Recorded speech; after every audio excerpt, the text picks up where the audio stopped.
What is up, everyone? It is Rachel. Welcome back to my channel. And so today's video is super exciting because today we are going to be talking all about the resident assistant, also known as RA application for Berkeley. On my channel, I have a few other RA related videos like RA advice, RA day in the life videos, so I'll have those links down below. And so if you're new to my channel, hello, my name is Rachel. I graduated from Berkeley in the class of 2020, where I double majored in cognitive science and legal studies, and currently I am working full-time at a law firm. And so a little bit more about me for context. The summer after my freshman year, I was an RA in Garden Village. My sophomore year, I was an RA at Clark Kerr. My junior year, I was an SRA, also known as a senior resident assistant at Clark Kerr. And then my senior year, I was an SRA at Martinez Commons. And then in addition to my role as an RA in residential life, I was also a hiring and training coordinator with residential life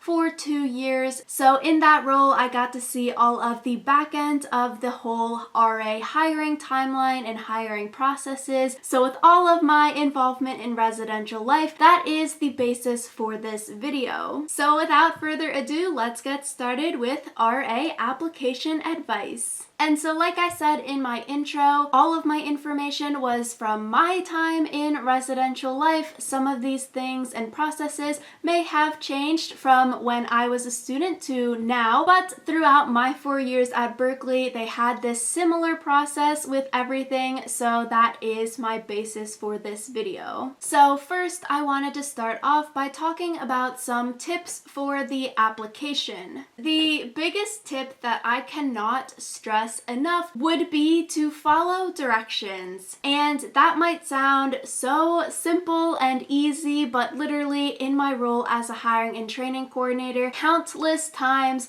we would see where students didn't follow directions and then their application doesn't get reviewed, so you wouldn't get the invite to the interview, which is the second stage of the application process. Don't miss any of the directions. Some of the big directions that students do forget about or they do miss would be adding the word count into your document. So on the instructions, it says you need to list the word count for your short answer essay. For the experience questions, make sure you're not going over that word count as well, because that will get your application thrown out. In addition, not including that word count will also likely get your application thrown out. In addition to following directions with the word count, you also want to follow the direction of having all of your documents in one single PDF. So don't submit your application as a Word document. Don't submit your application as 2 PDF documents.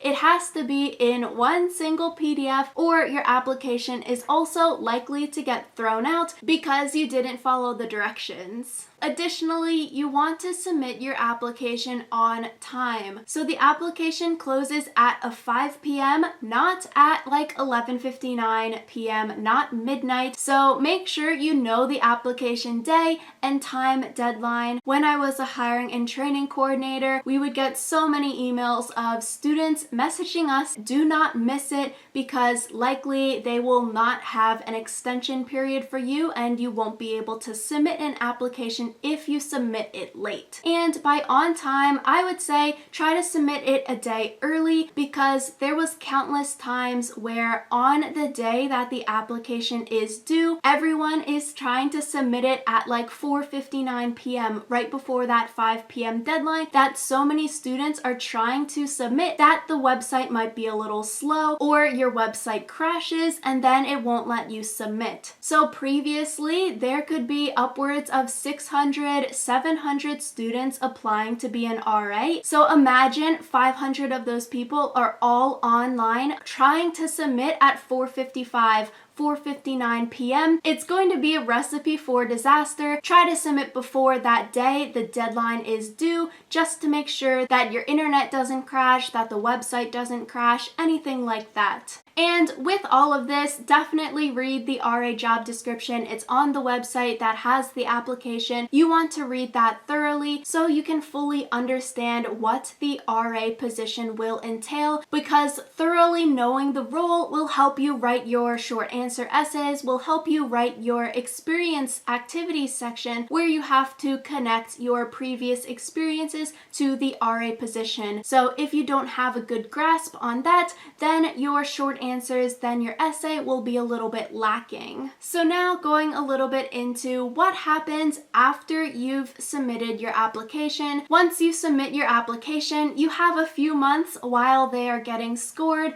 until December, January. That's where you'll get an email saying whether you are invited to the interview process or not. And then the RA interviews typically take place in January, but I'm thinking I'll do a whole separate video come December or January for the interview process, since that is still a few months away. So if you had any questions about that, definitely leave a comment and I'll save them for the future. But for right now, I'll talk a little bit more about the application scoring. So after you submit your application, you can sit back and relax as the student applying to the RA job. There is nothing else for you to do during this time period, and during those few months between the application deadline and when you'll get the invite to interview, that is when the professional staff will review applications. So the people reviewing applications, if you're on the Residential Life website, would be a lot of those people on the website, such as the resident directors, associate directors, and assistant directors. So the whole RA application scoring process is very similar to applications or things that you may have submitted in the past, where each RA application will be individually scored by two separate professional staff members. So they're not communicating at all during that process. They'll be randomly assigned to get a handful of the RA applications to score. And in the past, basically to be invited to interview, you had to get above a certain score on your application and a do recommend to interview by the professional staff reading your application. And with that, the RA role is sort of competitive. In the past, non-COVID times, when I was working there, we had like 600 students apply, send in their application for the RA position, and then typically for interviews, it would be like 200 students would get invited to the interview portion, and then there'd be a short wait list of invite to interview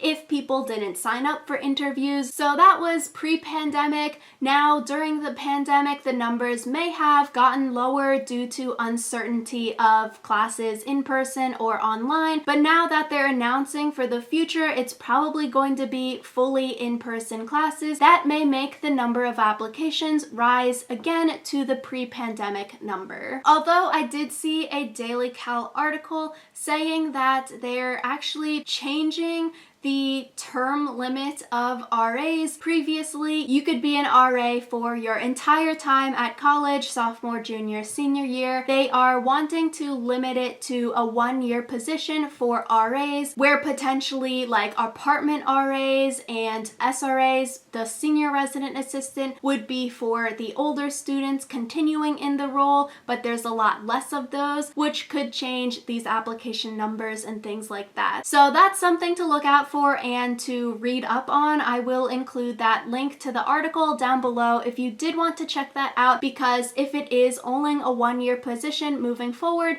that might affect whether you even decide to apply to be an RA or not, because I'll talk about it in the future. You can see like the chapters in the description, but I will also talk about finding housing and stuff like that. Definitely, if it is only 1 year now, that could make you not really want to apply for the role due to housing insecurity after that 1 year. So going a little bit into the pros of the job, things that I enjoyed while being on the job. The first pro of being a resident assistant, hall staff member, would be that you make friends with the people on your staff. Throughout my 3 years in hall staff, I became super close with a bunch of people on my sophomore year staff, junior year staff, senior year staff, and you can sort of be isolated from your friends that might have moved into off-campus housing into their own apartments, and you're always like in the dorms studying, hanging out. You really do become close with your staff, which is super cool. So it's some new friends that you can make. So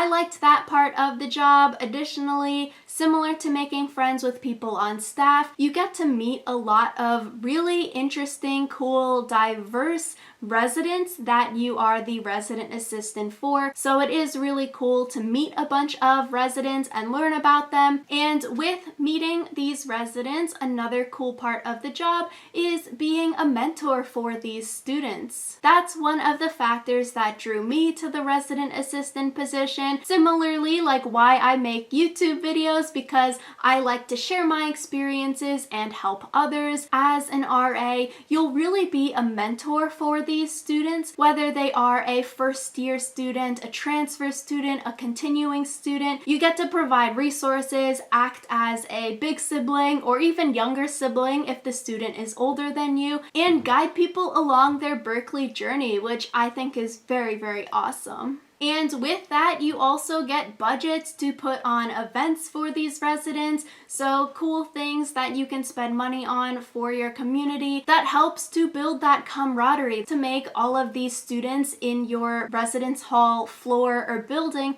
feel welcomed, feel like they belong at Berkeley. So I think that's super cool, and they all get to meet each other and have that residence hall dorm experience. And finally, a big pro of the job would be the compensation of the housing and the meal plan. So that is probably what you know of the RA position. As compensation, you live in the dorms, and then you also get a meal plan so you can eat at the dining halls. So going into some challenges of the job, this is also a question on the RA application. So I'll talk about some of my experiences with challenges in the position. For answering this question on the application, I definitely recommend reading through the job description and really seeing where you personally think you may have a challenge. So one of the hard parts of the position for me was, as an RA hall staff member, you live where you work. In a way, you're sort of at your job 24/7 because you're living where you're working, even if you're not on duty or putting on an event for residents. Students could come and knock on your door and ask you questions, or they may be having problems with their roommates that you might have to work on like right at that second. And so, for example, for me, one time it was during dead week, and so that is when you're studying, you have all of your final exams coming up. It can be a super stressful time, and my residents, a group of 3 students, they were having roommate issues, and so we had to do the whole roommate mediation and everything literally on like the Saturday or Sunday, the day before finals were going to start. So having that balance can be a little bit difficult to find, especially because students can knock on your door at all hours every day, every night. Another challenging part of the position is that you may be dealing with crisis situations that could be triggering. There could be a lot of really high stress situations that, sure, you do get trained on how to react, who to call, what kind of resources and support you have as an RA, but like these are real life situations that are happening to residents that you may know really well. And so situations like that can be stressful, challenging, and triggering. And another challenge that sort of goes along with living where you work would be time management, how to balance the RA position as well as homework, classes, things like that. In the job description, it says however many nights that you're on duty. Duty is where you would be holding the phones for like your building or your area, and if any resident got locked out, if they're having any problems, they would call that number, and then you would be the person responding to that situation. And so it's not like you're on duty every single night of the month, but every single month you and your staff, you get to pick your duty days.